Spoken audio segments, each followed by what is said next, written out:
will probably be seeing a lot of people at the minute making that transition to Christianity, the Christ consciousness. Now, I want to just talk, so I don't go off on a tangent on too many subjects. I want to stick to the Chrism, the Christ consciousness. So a lot of times with people from New Age make this jump because they have done things that have opened up other things where, let's say, different things have attached themselves to them, entities. They have connected to different thought forms, different things in the atmosphere that aren't necessarily aligned to the highest good of that person. There are different motherboards you can connect into. There's pure God source, and then there's the other one. So God source is the divine, and then the other one would be Satan. Like the Bible says, this the God of this world is Satan, and it's programmed throughout our matrix, through media. It's pushed through everything, the food, the music. And when we connect into the Christ consciousness, this allows us to raise our frequency. It makes us feel very nice, and it can actually help us raise the sacred fluid, the chrism, from the spine up into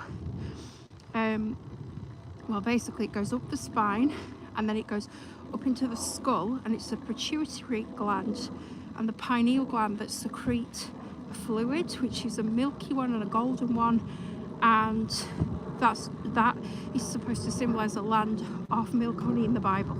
It's called the claustrum. It goes into the claustrum. So essentially, when we follow Christ consciousness, we are doing as Christ would do. So we are not sinning, we're helping others, we're being kind, we're not having sort of casual sex,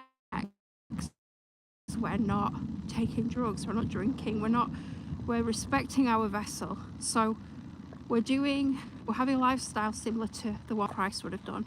And this makes us feel really happy in itself, because you become aligned with high vibrational frequency of positivity, of love, and you're able to connect back into yourself and God. Okay, that's what's so important. So there's no right or wrong. If people want to access this through religion, they can. It's not the only way to access it, though. I will say that, but that is for another video.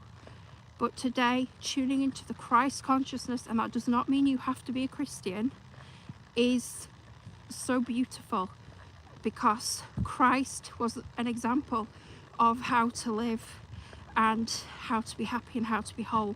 And you will see similar examples of that in different religions. Again, this video is for everybody. It's not just for Christians.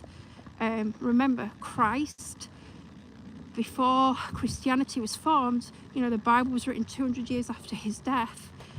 Christ's teachings was called the Way, and there was no hierarchy, there was no organizational structures, which are religions. In Christianity we have obviously Christianity, then we've got the Church of England, we've got Methodist, we've got Baptist, we've got so many different things, and then we've got Catholicism, and then there's so many things that have been formed. So if we take it back to its roots, which is Christ and the Christ consciousness, it's about how you live and how you go about your life, what you're tuning into, and that is what raises your frequency. And let me tell you, when you do this without knowing, you will know people that have raised that chrism, because by living pure and by living with a kind heart, you'll get, let's say, Christians that haven't actually raised the chrism. You'll have religious people that haven't raised the chrism. They just go to church, they do the actions. But raising the chrism would mean that you have to be in a high vibrational state of love. You have to enjoy giving and helping other people. You have to abstain from sin, essentially. And it's just all